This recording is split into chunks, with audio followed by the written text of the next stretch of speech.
Chapter 7. Grilled cheese? Princess Pulverizer asked with surprise a few minutes later. You use your fire-breathing ability to make grilled cheese? Dribble nodded and let out another blast of fire. He gently turned the sandwich with his foot to make sure it was evenly toasted on both sides. I don't know, I think that's kind of a good talent to have, be able to make grilled cheese with your fire breath. Not just grilled cheese, Lucas corrected her. The greatest grilled cheese sandwiches you will ever taste in any kingdom. He's an amazing chef. I've never heard of a dragon who was a chef before, Princess Pulverizer said. Yeah, but I've never heard of a princess who wanted to go to night school before either, Dribble replied. Princess Pulverizer scowled. He had her there. Try a sandwich, Lucas told her. Well, how do I know this evil dragon didn't poison it? Princess Pulverizer asked. Dribble looked at her sadly. I'm not evil. He let out some wind from under his tail, and a terrible smell filled the air. Excuse me, he apologized. I'm gassy, but I'm not evil, he insisted. Dribble wouldn't poison anyone, Lucas assured Princess Pulverizer. You take a bite first, the princess ordered Lucas. Be my royal taster. If you say so, Lucas said with a shrug. He broke off a piece of the sandwich and popped it into his mouth. Limburger cheese, my favorite. Limburger is so smelly, Princess Pulverizer complained. Why not cheddar? Because Limburger cheese is what I have in my knapsack, Lucas said. Try it. You'll like it. Princess Pulverizer wasn't so sure, but she was hungry, and grilled cheese was definitely a step up from gruel. So the princess took a bite. She said, this is delicious. I told you so, Dribble said. I'm going to be a chef one day. The other dragons in your lair are lucky to have you, Princess Pulverizer told him. Another giant tear slid down Dribble's face. Well, what did I say now? Princess Pulverizer demanded. It's just that the other dragons don't want Dribble in their lair, Lucas explained. They don't think dragons should use their fire breathing for good, so they kicked him out. Princess Pulverizer looked at Lucas and Dribble. You two are a real pair of misfits, you know that? She said. What about you? Dribble asked. What about me? She countered. Were you wandering around with a bunch of other princesses when you were captured? Dribble asked her. Well, no, she replied. I'm doing this quest all on my own. So basically, you don't fit in either, Dribble suggested. He does have a point there. Princess Pulverizer took another bite of her sandwich. Well, this tastes really great, Dribble, she said, even if it does smell stinky. Stinky cheese is the best, Lucas told her. The stinkier, the better. Suddenly, the ogre's grunts rang through the castle. Something smelly. I don't know what he's complaining about, Princess Pulverizer said. Has he smelled his pits lately? No like smelly, the ogre bellowed. Stomp, stomp, stomp, stomp. Uh-oh, Lucas cried out. He's on his way up here, sob, sob. No more crying, the princess warned him angrily. But the ogre sounds really angry, Lucas said. He might hurt us, or worse. Don't worry, Princess Pulverizer told him. That ogre won't get near us. Who's going to stop him? Dribble asked her. Princess Pulverizer looked from the lily-livered knight in training to the gassy, not at all scary dragon. They weren't going to be much help. Who else? She asked them. Me, the mighty Princess Pulverizer. Chapter 8. Thump, thump. The ogre's footsteps were closer now. Princess Pulverizer needed a plan. What would a knight do in a case like this? Well, he would probably use a sword and stab the ogre in the chest, but the princess didn't have a sword. All she had was her brains, her arms, and her legs. Whoosh!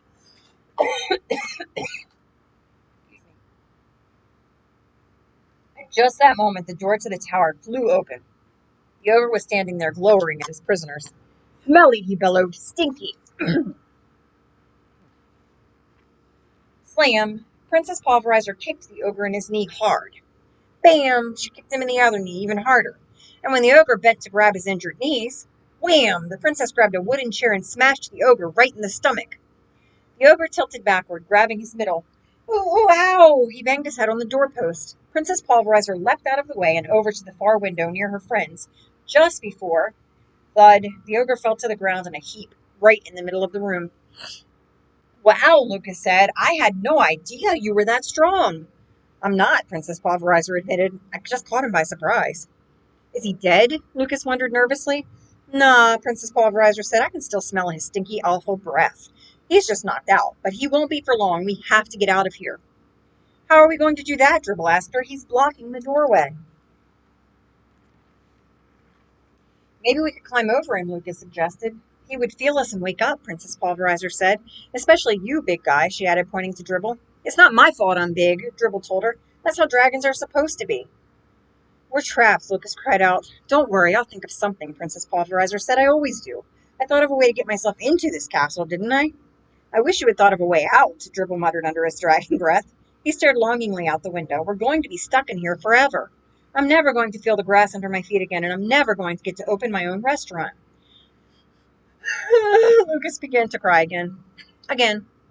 The princess covered her ears. It was hard to think with the sound of all that crying. Burp. Dribble let out another loud belch. The powerful wind was so strong and shook the ogre's giant mountain of stolen treasures. Princess Pulverizer was absolutely miserable. Being stuck in a tower with a gassy dragon was really the worst. She'd never met anyone who let out so much smelly air. Or who cried as much as Lucas did.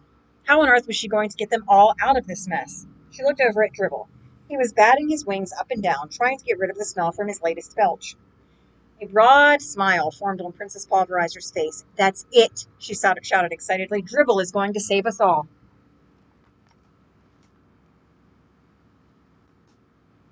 Chapter 9. Wait, what? Dribble asked. I'm going to save us? You sure are, Princess Pulverizer assured him. Dribble grinned his approval. Well, I like helping people, he said happily. Just tell me what I have to do. Ugh! Just then the ogre let out a loud groan. He rolled onto his side. He's waking up, Lucas sobbed. He's going to be so mad. He'll lock us in here and throw away the key. Quick, Princess Pulverizer ordered Lucas. Climb onto Dribble's back. Well, why should I do that? Lucas asked her. Yes, why should he do that? Dribble asked. Because you're going to fly us right out this window, Princess Pulverizer told the dragon. That's my plan. Fly? Lucas asked nervously. Like, up in the air? Don't worry, Lucas, Dribble said. Why? Because you're such a great flyer? Princess Pulverizer wondered excitedly. No, Dribble said, because I can't fly. I still have my baby wings. My adult wings haven't grown in yet. Baby wings aren't big or strong enough to fly. Princess Pulverizer frowned.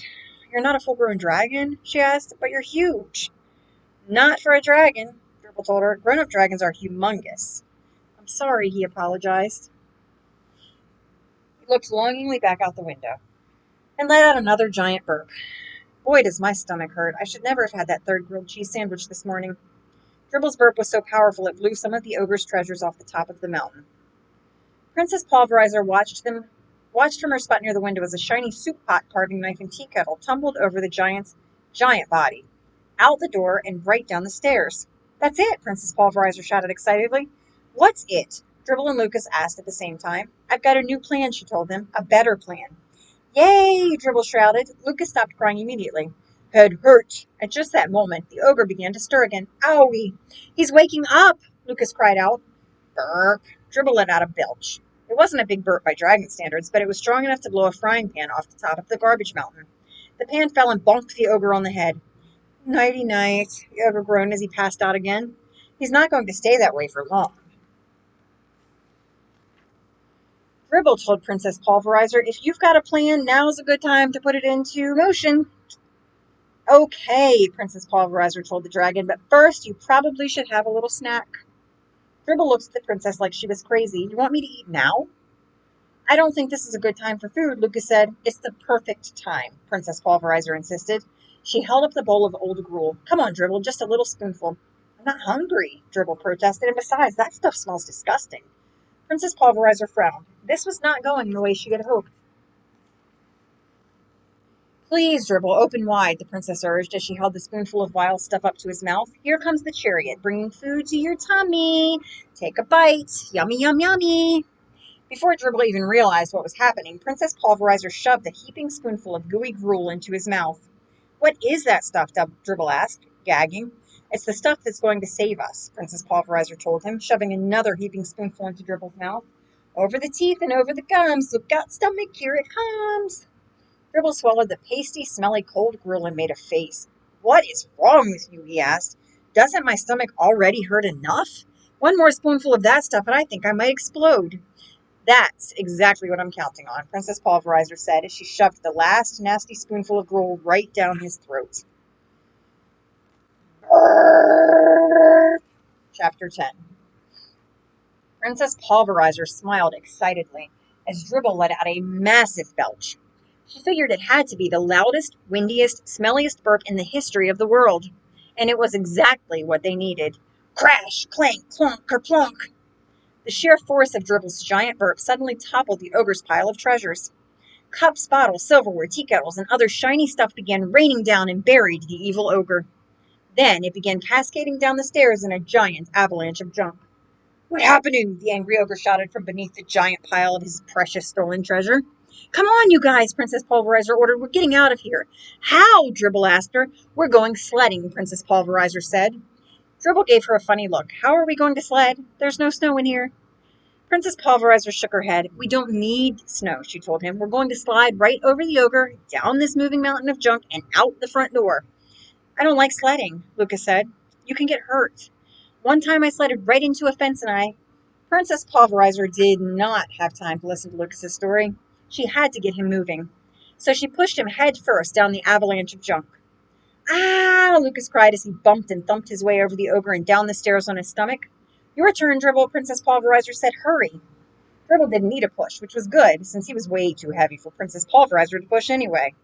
The dragon just plopped down on his big green bottom and slid down the stairs along with the gushing river of garbage.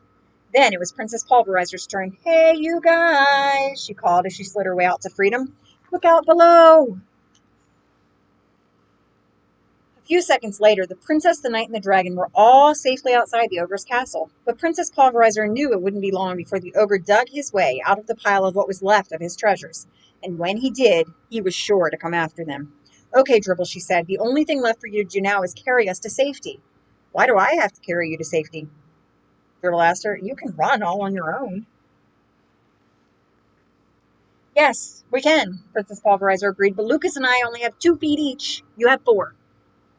You can move faster." Dribble thought about that for a moment. He was obviously unable to come up with an argument, because he finally said, "Okay, fine, climb on." Lucas scrambled onto his friend's back. He climbed up high on Dribble's neck. "Please don't let me fall off," he begged. "Don't worry, pal," Dribble assured him. "I would never let anything happen to you." Princess Pulverizer climbed up the dragon's tail and onto his back. "Okay, Dribble," she ordered, "take us to the Queen of Schmurgermeister." It seemed to Princess Pulverizer that she and Lucas had been riding on Dribble's back for a very long time. She was tired and hungry and very, very cranky. To make matters worse, Dribble was still feeling pretty gassy. So not only was the ride bumpy, it was smelly, too. "I sure could go for one of those grilled cheese sandwiches right about now," Princess Pulverizer grumbled. "I'm starving." "Don't complain," Dribble called back to her between huffs and puffs. "I'm the one doing all the work here. This is the longest ride I've ever been on. Are you sure we're going in the right direction?" "The 2 women were definitely heading this way when I heard them talking about the Queen's jewels," Princess Pulverizer told him. "And they were definitely from Schmurgermeister." "I see a palace," Lucas shouted out suddenly from his perch high atop Dribble's neck. "It's just up that big hill." "I can't climb another hill," Dribble groaned. "Sure you can," Princess Pulverizer said. "No, I can't," Dribble insisted. "My stomach hurts too badly. Probably because someone fed me way too much nasty gruel." Princess Pulverizer frowned. Maybe she had gone a little too far with that last spoonful. "How about we take a break?" she suggested finally. "Dribble, you need the rest, and we could all use a little snack." "Not me," Dribble groaned as he let out another stinky burp. "I don't want to see food again for a long time." "Come on, just one little sandwich," the princess pleaded. She cocked her head to the side, smiled broadly, and crossed her eyes. "Are you okay?" Dribble asked her. "You look kind of ill."